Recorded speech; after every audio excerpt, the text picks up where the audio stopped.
بوڑھوں پر اللہ کا دردناک عذاب۔ اللہ تعالیٰ فرماتا ہے کہ جب میرے بندے کی عمر 40 سال ہو جاتی ہے تو میں اس کو 3 قسم کی بیماریوں سے محفوظ کر دیتا ہوں۔ پھر جب اس کی عمر 50 سال ہو جاتی ہے تو میں اس کی ماں اور بیوی کو بسم اللہ الرحمن الرحیم۔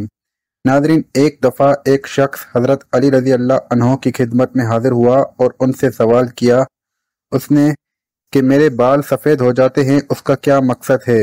حضرت علی رضی اللہ عنہ نے فرمایا کہ جب حضرت آدم علیہ السلام زمین پر آئے اور وہ بوڑھے ہونے لگے اور ان کے بال بھی سفید ہونے لگے، اور جب پہلی مرتبہ حضرت آدم علیہ السلام نے اپنے بالوں کو سفید ہوتے دیکھا تو اللہ سے عرض کی، اے میرے اللہ، میرے بال سفید کیوں ہو رہے ہیں؟ تو اللہ تعالیٰ نے فرمایا، بالوں کا سفید ہونا بڑھاپے، بزرگی اور تجربات میں فراوانی کی طرف اشارہ ہے۔ انسان کا بوڑھا ہونا انسان کو نفسیاتی خواہشات سے دور کرتا ہے اور اس بات کو واضح کرتا ہے کہ اس شخص کے پاس زندگی میں تجربات ہیں جس سے مشورہ لے کر آپ اپنے فیصلوں کو بہتر بنا سکتے ہیں۔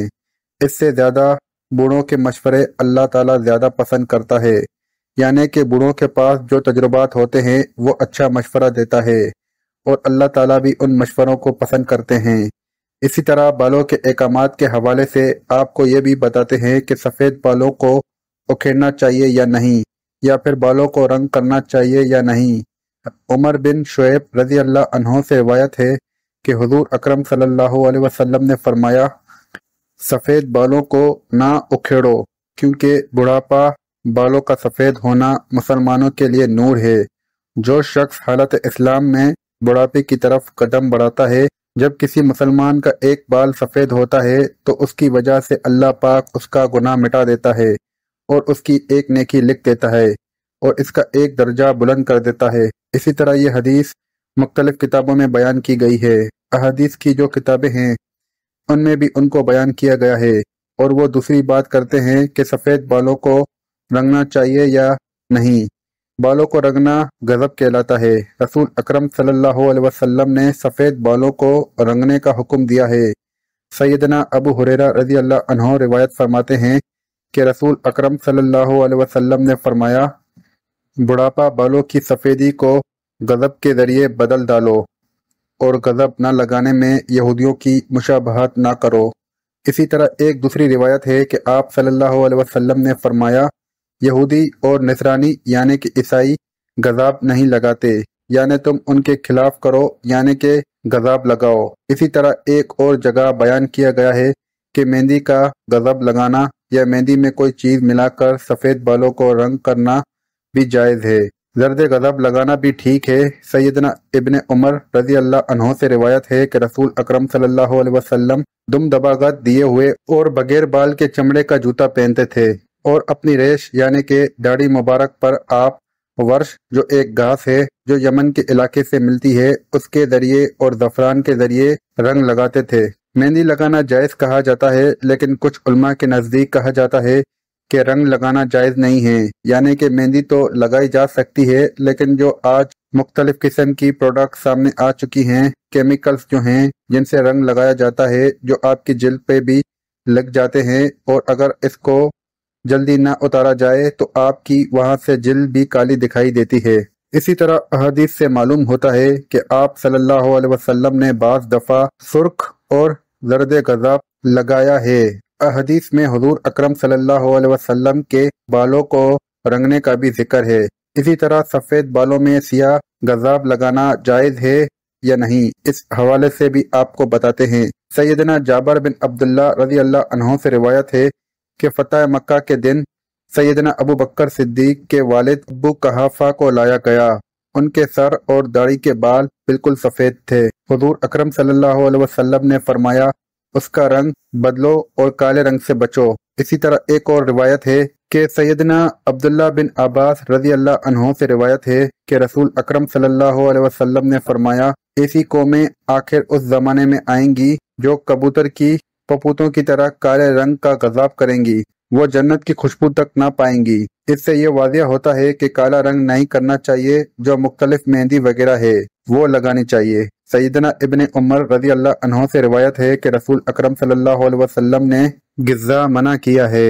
غذا کی 4 اقسام ہوتی ہیں۔ سب سے پہلے یہ ہے کہ سر کے بال سارے نہ منڈوانا بلکہ جگہ جگہ سے پھٹے ہوئے بادلوں کی طرح ٹکڑوں سے منڈوانا، جبکہ دوسری جو ہے وہ یہ ہے کہ درمیان سے سر کے بال منڈوانا اور اطراف سے بال چھوڑ دینا، جبکہ تیسری یہ ہے کہ اطراف منڈوانا اور درمیان سے سر کے بال چھوڑ دینا، جبکہ چوتھی یہ ہے کہ آگے سے بال منڈوانا اور پیچھے سے چھوڑ دینا۔ جو آج ہم مختلف فیشنز دیکھتے ہیں، مختلف اسٹائلش دیکھتے ہیں جو مغرب سے ہمارے معاشرے میں آتے ہیں، ان سے منع کیا گیا ہے۔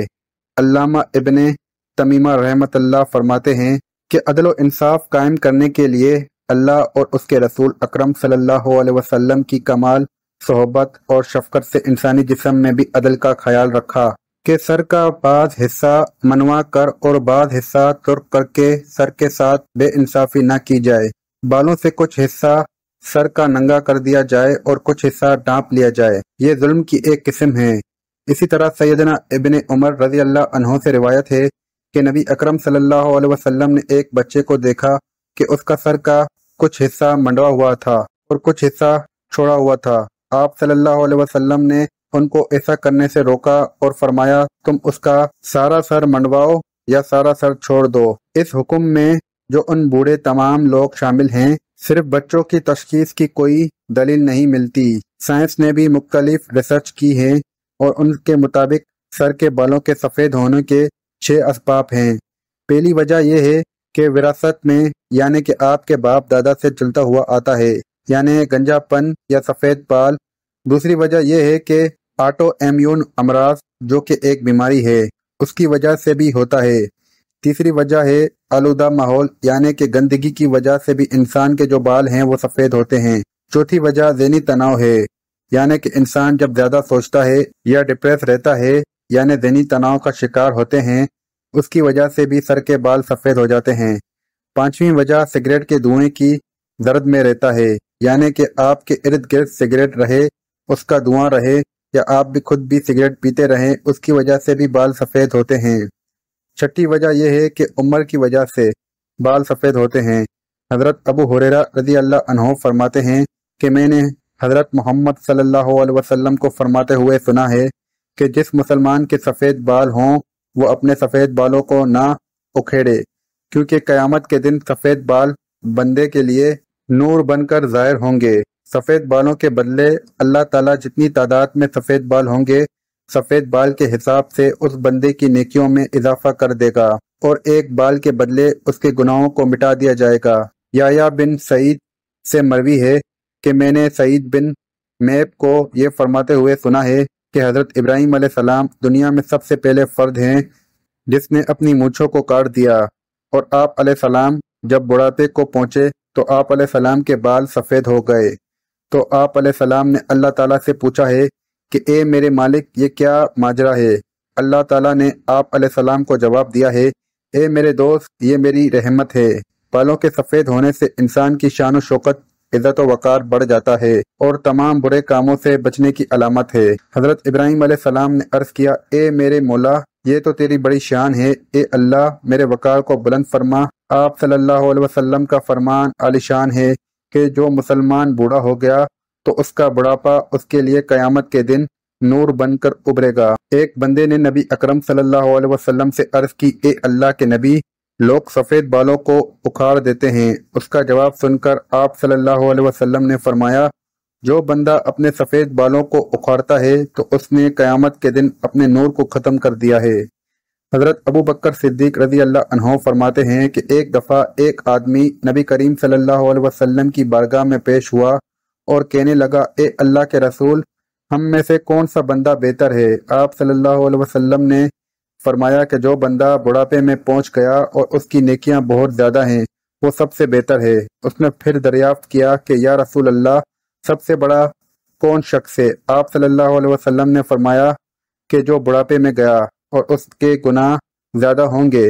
حضرت انس بن مالک رضی اللہ عنہ سے روایت ہے کہ رسول اکرم صلی اللہ علیہ وسلم نے فرمایا کہ بچہ جب تک بالغ نہیں ہوتا اس کے لیے نیک عمل اس کے والدین کے حساب میں لکھے جاتے ہیں، اور جو کوئی برا عمل کرے تو وہ ان کے حساب میں لکھا جاتا ہے، نہ والدین کے۔ پھر جب وہ بالغ ہو جاتا ہے تو قلم اس کے لیے جاری ہو جاتا ہے، اور 2 فرشتے اس کے ساتھ رہنے والے ہیں۔ ان کو حکم دیا جاتا ہے کہ اس کی حفاظت کریں اور قوت بہم پہنچائیں۔ جب حالت اسلام میں 40 سال کی عمر تک پہنچ جاتا ہے تو اللہ تعالیٰ اس کو 3 قسم کی بیماریوں، جنون، جزم اور برس سے محفوظ کر دیتے ہیں۔ جب 50 سال کی عمر کو پہنچتا ہے تو اللہ تعالیٰ اس کا حساب ہلکا کر دیتے ہیں۔ جب 60 سال کو پہنچتا ہے تو اللہ تعالیٰ اس کو اپنی طرف رجوع کی توفیق دے دیتے ہیں۔ جب 70 سال کو پہنچتا ہے تو سب آسمان والے اس سے محبت کرنے لگتے ہیں، اور جب اسی 80 سال کو پہنچتا ہے تو اللہ تعالیٰ اس کی حسنات کو لکھتے ہیں اور معاف فرما دیتے ہیں۔ پھر 90 سال کی عمر ہو جاتی ہے تو اللہ تعالیٰ اس کے سب اگلے پچھلے گناہ معاف فرما دیتے ہیں، اور اس کو اپنے گھر والوں کے معاملے میں شفاعت کرنے کا حق دیتے ہیں، اور اس کی شفاعت قبول فرماتے ہیں، اور اس کا لقب امین اللہ اور اسیر اللہ فی الارض یعنی زمین میں اللہ کا قیدی ہو جاتا ہے، کیونکہ اس عمر میں پہنچ کر عموماً انسان کی قوت ختم ہو جاتی ہے، کسی چیز میں لذت نہیں رہتی، قیدی کی طرح عمر گزارتا ہے، اور جب ارذل عمر کو پہنچتا ہے تو اس کے تمام وہ نیک عمل نامہ اعمال میں برابر لکھے جاتے ہیں جو اپنی صحبت قوت کے زمانے میں کیا کرتا تھا، اور اگر اس سے کوئی گناہ ہو جاتا ہے تو وہ لکھا نہیں جاتا۔ حضرت جابر رضی اللہ عنہ سے مروی ہے کہ آپ صلی اللہ علیہ وسلم نے فرمایا کہ حضرت جبرائیل علیہ السلام ابھی میرے پاس آئے اور فرمایا کہ قسم ہے مجھے اللہ تبارک و تعالیٰ کی جس نے آپ کو حق و سچ کے ساتھ بھیجا ہے، ایک آدمی نے 500 سال تک سمندر میں ایک پہاڑ کے اوپر رہ کر اللہ تعالیٰ کی عبادت میں گزار دیے۔ یہ پہاڑ تقریباً 30 مربع میل پر مشتمل ہے۔ یہ پہاڑ کئی سینکڑوں میل میں پھیلے سمندر کے اندر واقع ہے۔ اللہ تبارک و تعالیٰ نے اس بندے کے لیے اس پہاڑ میں میٹھے پانی کا چشمہ عطا کر دیا جس کی داڑھ ہاتھ کی انگلی کے برابر ہے۔ اس پہاڑ کے پاس ایک انار کو اگا دیا ہے جس پر ہر دن ایک انار لگ جاتا تھا۔ وہ بندہ پہاڑ سے نیچے آتا، انار سے پیٹ بھرتا، وضو کرتا اور اللہ کی عبادت میں مصروف ہو جاتا تھا۔ جب اس نیک بندے کی موت کا وقت آیا تو اس نے اللہ سے دعا کی ہے، اے اللہ میری موت سجدے کی حالت میں آئے اور میرے جسم کو پاک صاف جگہ پر محفوظ کر دیا جائے، اور جب قیامت کے دن دوبارہ مجھے زندہ کیا جائے تو سجدے کی حالت میں زندہ کیا جائے۔ اللہ تعالیٰ نے اس کی اس خواہش کو پورا کر دیا۔ ہم آسمانوں پر جاتے اور زمین پر اترتے وقت اس کو سجدے کی حالت میں ہی دیکھتے ہیں۔ روز قیامت جب اس شخص کو اللہ تبارک کی بارگاہ میں پیش کیا جائے گا تو اللہ تبارک و تعالیٰ اس کو فرمائے گا کہ اے میرے بندے میری نعمت سے جنت میں چلے جاؤ۔ تو وہ بندہ سوال کرے گا، اے اللہ میرے نامہ اعمال کی وجہ سے مجھے جنت میں کیوں نہیں بھیجا جا رہا؟ دوبارہ یہی قصہ ہوگا۔ پھر اللہ تعالیٰ فرمائے گا، جا بندے میری رحمت سے جنت میں چلے جا۔ پھر بندہ کہے گا، اے اللہ میرے اعمال کی وجہ سے مجھے جنت کیوں نہیں عطا کی جا رہی؟ تو اللہ تعالیٰ اسے فرمائے گا کہ تجھے جو نعمتیں میں نے عطا کی ہیں اس کا اور تیرے عمل دونوں کا حساب و کتاب ہوگا۔ صرف آنکھ کی نعمت سے اس کے 500 سال کے سارے کیے گئے نیک اعمال ختم ہو جائیں گے، اور باقی سارے جسم کے اوپر جو احسان ہوں گے وہ زیادہ تر ہوں گے۔ اللہ تعالیٰ فرمائے گا، اس بندے کو جہنم میں ڈال دو۔ جب اس کو جہنم میں لے جانے کے لیے پکڑا جائے گا تو وہ بندہ کہے گا، اے اللہ تعالیٰ مجھے اپنی رحمت کے ذریعے جنت میں بھیج دو۔ اللہ فرمائے گا، میرے اس بندے کو ادھر لاؤ۔ جب اس کو لایا جائے گا تو اللہ فرمائے گا، تجھ کو پیدا کرنے والا کون ہے؟ وہ بندہ کہے گا، اے اللہ تعالیٰ آپ ہی مجھے دنیا میں زندگی دینے والے ہیں۔ پھر اللہ تعالیٰ فرمائے گا کہ تجھ کو 500 سال تک زندہ رکھ کر عبادت کی توفیق دینے والا کون ہے؟ وہ جواب دے گا، یا اللہ آپ ہی نے مجھے زندہ رکھا اور عبادت کی ہمت دی۔ اللہ تعالیٰ فرمائے گا کہ تجھے سمندر میں پہاڑ کے اوپر کس نے پہنچایا اور وہاں پانی اور انار مہیا کرنے والا کون ہے؟ وہ بندہ جواب دے گا، یا اللہ آپ ہی نے مجھے سب کچھ عطا کیا ہے۔ اللہ تعالیٰ فرمائے گا، تیرے کہنے پر ہی میں نے تیری جان سجدے کی حالت میں نکالی اور سجدے کی حالت میں دوبارہ ڈالی۔ یہ سب میری رحمت کی وجہ سے ہی ہوا ہے۔ میں اب بھی تجھے اپنی رحمت کی وجہ سے ہی جنت میں داخل کر رہا ہوں۔ حضرت جبرائیل علیہ السلام نے فرمایا، اے اللہ کے نبی، دنیا آسمان میں جو کچھ بھی وہ اللہ تعالیٰ کی رحمت ہے۔ اللہ تعالیٰ ہمیں بھی اپنی رحمت کے سائے میں رکھے اور اپنی رحمت سے جنت عطا فرمائے، آمین۔ ناظرین، کمنٹ باکس میں اللہ تعالیٰ کے 99 ناموں میں سے ایک نام ضرور ٹائپ کریں۔ اللہ حافظ۔